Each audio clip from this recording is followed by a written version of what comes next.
submit to their husband. It gives them different roles, a little bit like the plug and the socket. Do you think when those roles are interchanged, the women emphasize something else? Do you think it leads to an imbalance of power and relationships in the family? Well, thank you. I think it also comes on the way we interpret, because if we say submit, because the Bible is telling us that we submit, but at the same time somebody is saying love. It tells the woman to submit and the man to love. Different roles. It's it different. It doesn't tell the woman to love the husband. It tells her to submit to the husband. Go on. Specifically. You want to contribute to that? Actually, if I may comment, if we go to Ephesians 5:21, yes, it commands all the man and woman submit to each other. But again, here in Matthew, it gives responsibility. It commands, Jesus commands the man to love. Yes. And commands the woman to submit. Yes. Different responsibilities. Yes, please. Go on. Obviously, when the man actually loves the woman will submit. It will be traumatic. And if the woman submits, the man will love. Yes, please. And if the woman fails to submit, the man the Bible stresses it, commanding the man to love the woman as Christ loved the church. Constant love, persistent love with patience. Whether she has pimples or not, whether she has gone to the salon or not. Reverend, give us some wisdom on that. Yeah, I'm very impressed by my theologians. Go on, sir. You can see that the church is already doing much Good. to bring theology to the people who are not necessarily trained in theology. Yes. And I'm very, very happy for my colleagues here who have explained and brought out the biblical position on this marriage and divorce and separation. Thank you. First of all, if we go back to Genesis, chapter 1, verse 28, yes, even 27, there we see God creating the two individuals. I want to call them individuals. Yes. Male and female. Yes. And he created them in his own image. Yes. He did not create a woman or a man. One of them came from another one's rib. We are created in the image of God. And that is very, very important for us as Christians, even as we talk of love. The Christ's like love is the sacrificial love. And we want to encourage the families out there that if you are thinking of separation, you are thinking of divorce, you are divorcing somebody you stuck to right from the start when you made that vow that in all seasons you would love that person. Now, what is causing you to deviate from that kind of commitment? That could mean that our Christianity begins to be questioned at that time. I'm not condemning anybody, but I'm saying we need to revise, we need to re-examine our way of living, our way of how do we relate to that vow we made right from the start, before we even think of talking to the church to officiate over divorce and all that. All right. That commitment was between two people, and that I believe two people who were properly grown-ups, but not only grown-ups, but also properly instructed, and to the extent that they made decisions based on from an informed point of view. So they should stick in there. I am saying let them address those gaps that are causing them to think of divorce and reconcile themselves and love one another again, and that's what Christ wants of us. Madam, we'll keep our nation united, we'll keep our families united, we'll avoid this problem of children being orphaned even when they have parents around them, and the problems that come with that separation and divorce we are talking of. All right. Now let us talk about what the government is doing to help. But before we do that, Madam Akullo, can you describe for us a little bit, and I'll come to you as well, what would you mean by sacrificial love? Thank you. As the Bible puts it in John, that we should love one another, yes, as Christ loved us. And to love one another, we're not going to love them because they have the resources. We're not going to love them because because they do not have the resources. We are going to love them the way they are, the way they were created in the image of God. We are not going to say today I love you because you are this person. Tomorrow, because you're not that person, I'm not going to love you. It's love that is constant. Unconditional. Whether you're 18 or 80. You still pat each other on the back. Call each other baby. Yes. Talk to us, Madam Rujumba. What's your own definition of sacrificial? Does it differ from that, or does it go deeper? It goes deeper in a sense that this is the love that is unconditioned, whether in sickness or in health, as couples vow. Whether there is money or there's no money. Whether there is money or no money. Whether you have DSTV or you don't have DSTV. Whether you have it or not, for better, for worse. That's why even church prepares the couple that intends to marry to get prepared for there might be outcomes in this institution to stay together. And the church is saying no to divorce because we prepared a couple before. We stand with a couple during the process, and we move with a couple. Right. Yes, please. So you don't say man marries a woman, he loses his job immediately afterwards and says you have bad luck, so you should go back to your parents. No, you don't encourage that. Not really. Like we heard of an example the other day. A man married a woman. When a woman got sick, he came back to the church and told these reverends, have your ring.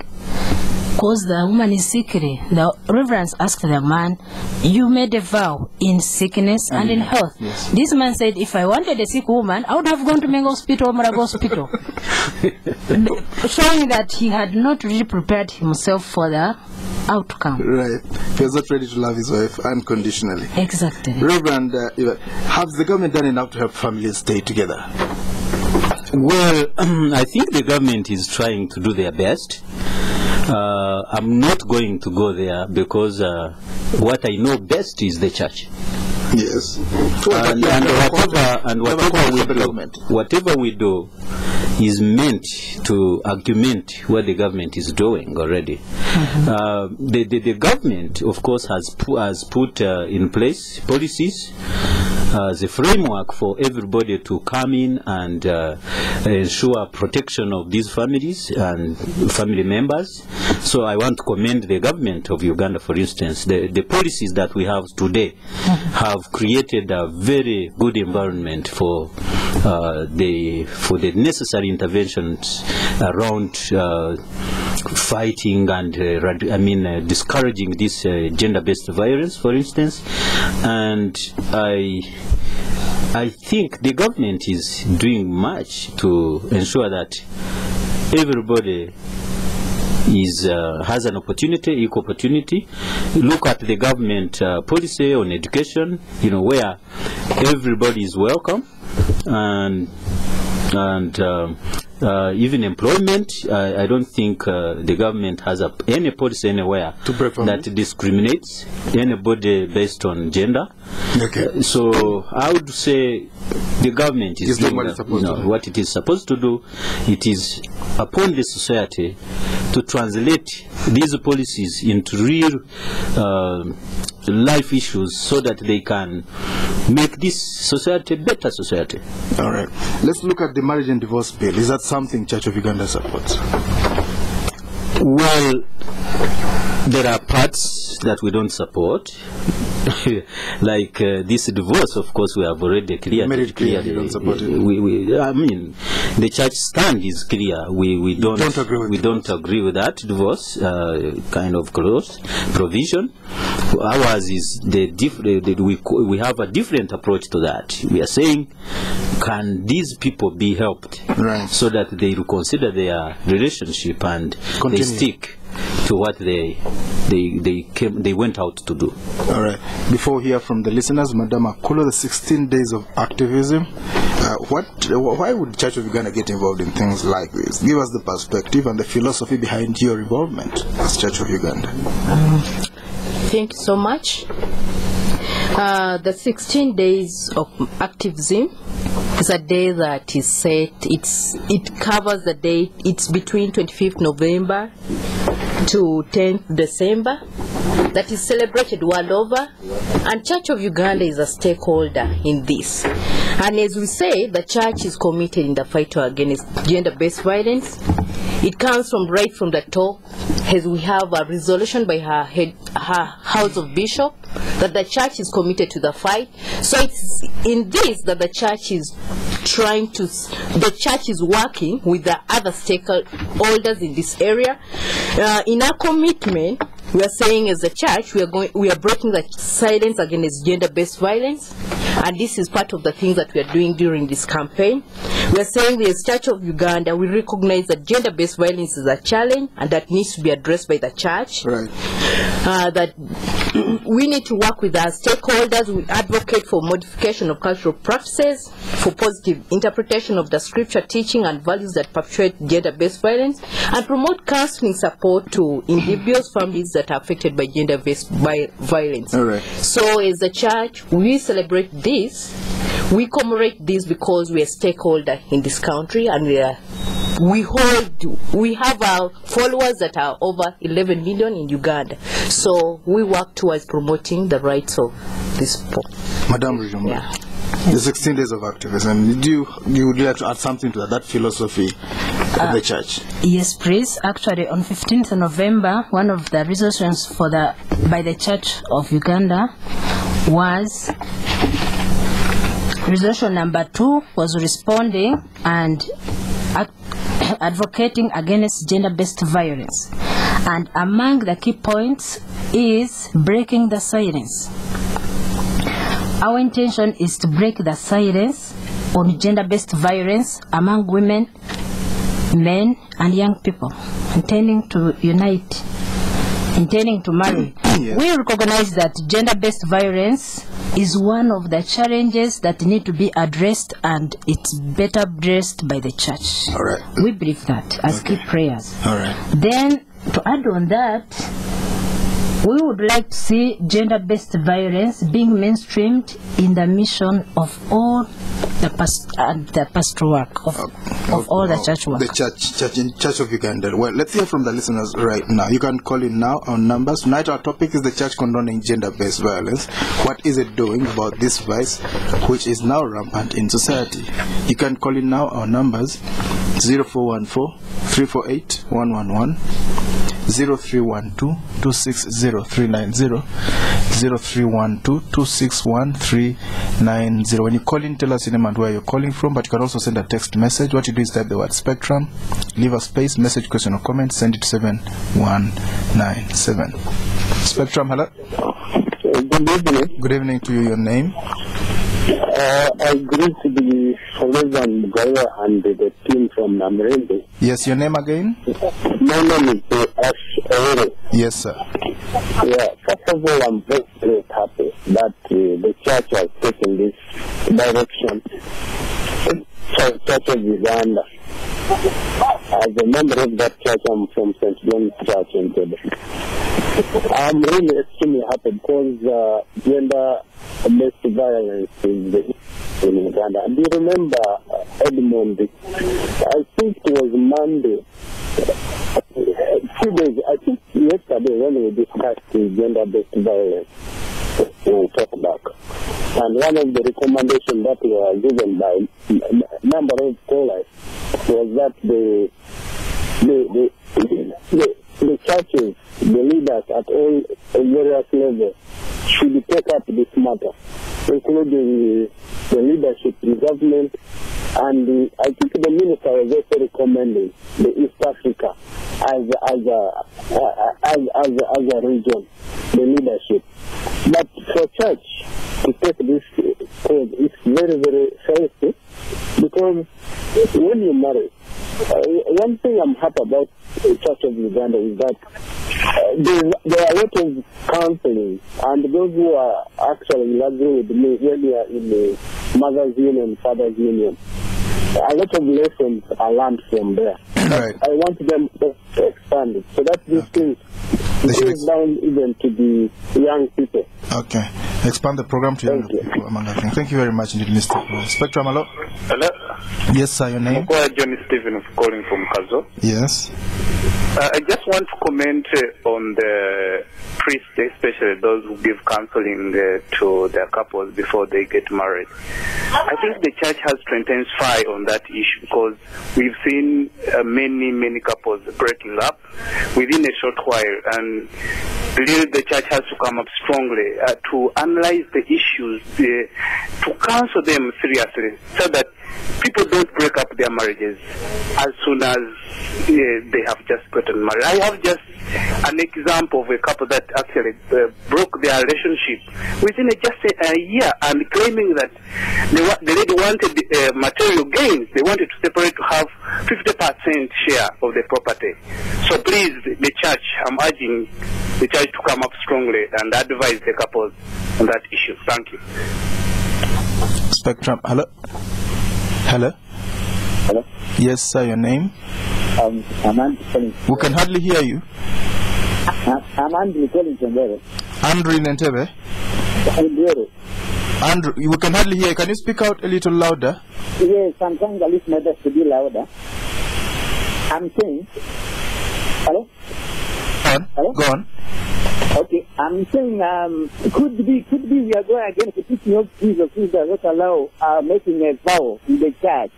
Because teaching of you read Matthew 5, from 33 to 37, does not allow vowing. So therefore, Reverend, maybe somebody is already tied, correct, the lady is so close to the man in such a way that the man is no longer interested in the lady. That's why the violence is there. Thank you very much. Yes, Spectrum, hello? Yes, sir, your name? Can you switch off your radio? Okay. My name is Fred. Fred, yes. And I'm calling in from Uraga. I would like to advise my friends there, first to thank them for the good work they're trying to do, and advise them on advising people to go in for their best friends. Because, you know, ditching a lover is something is very simple, but disappointing a friend is very hard. So if your partner is your good friend, you can never disappoint. You can never see those issues coming up in church. You can never see people breaking up. Love can disappear, but you remain friends. I think that alone can help people to solve that problem. Thanks. Well, interesting view over there. Let's get back to the studio. Reverend.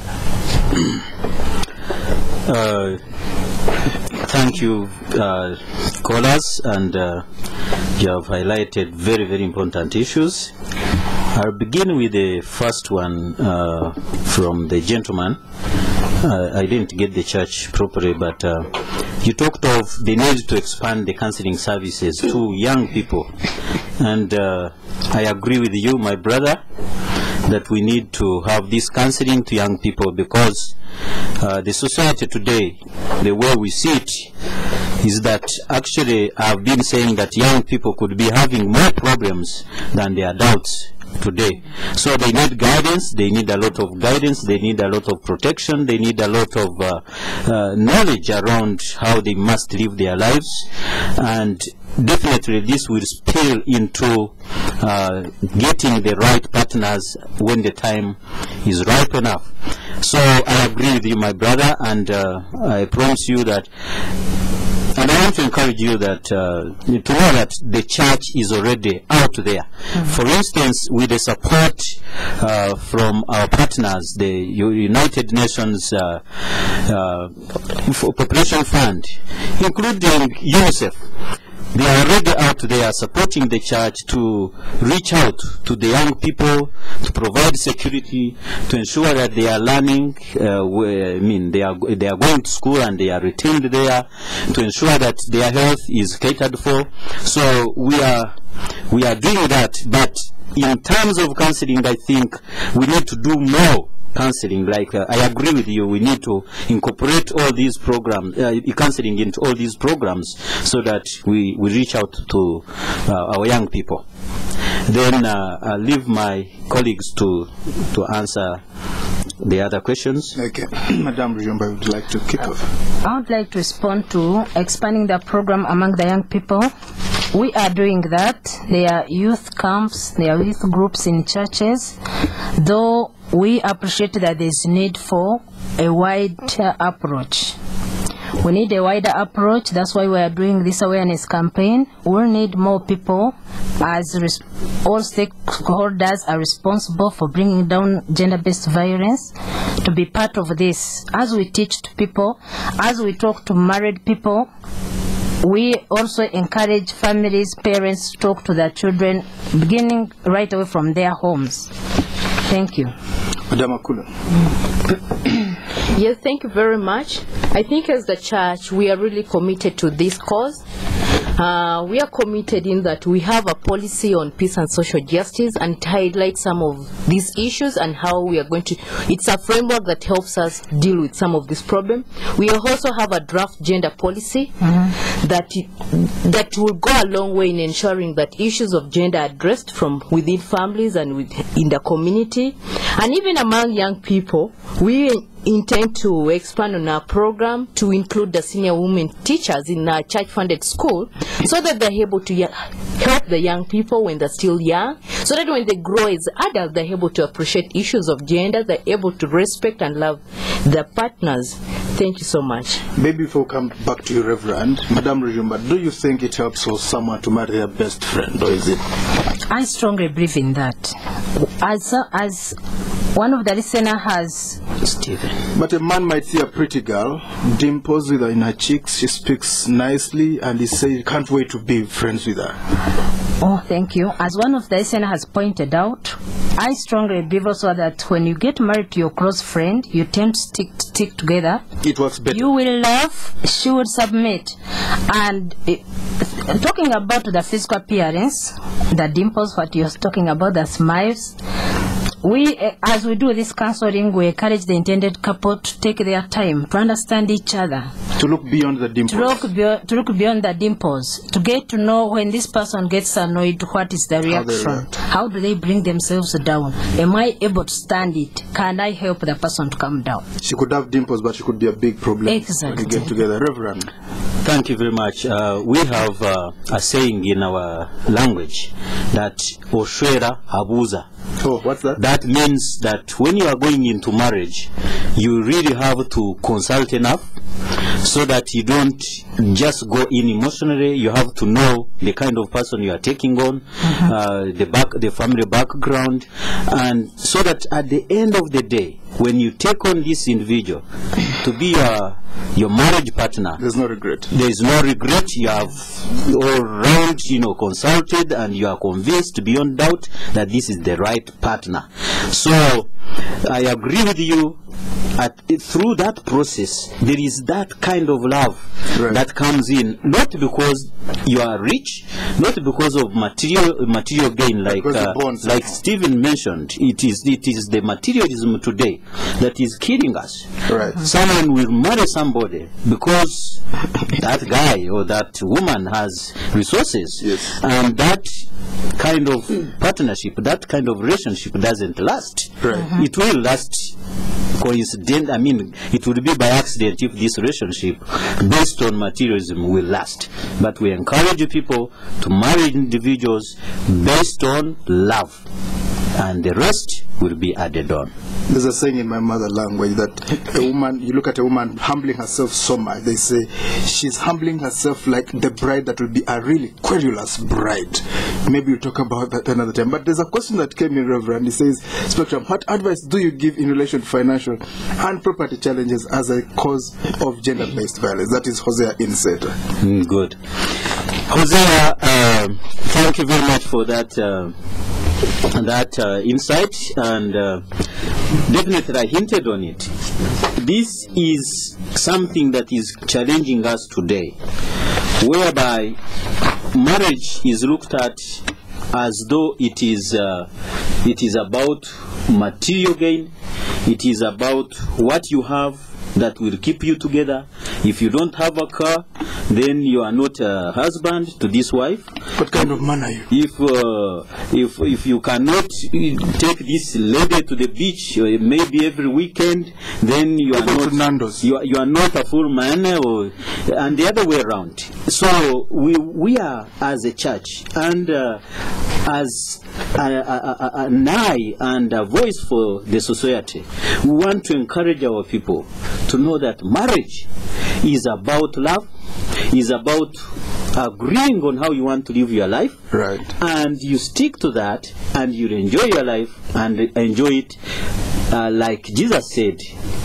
He came to give us an abundant life, and so that we in can its enjoy fullness. Right. If you cannot measure to that, right, then you know something is missing. But we have to go. Our time is up. So women need to know that not only men who buy pizzas are real men. A man can be a man even though he can't afford a pizza at the corner restaurant. We have to go. Thank you very much, dear guest, Reverend Evatt Mugarura, Monitoring and Evaluation Officer, Health Department at the Church of Uganda Provincial Secretariat. Thank you for coming, sir. Welcome, sir. Miss Sharon Ahumuza Rujumba, Program Officer in charge of Child Protection at the Church of Uganda Provincial Secretariat. Thank you for coming over tonight.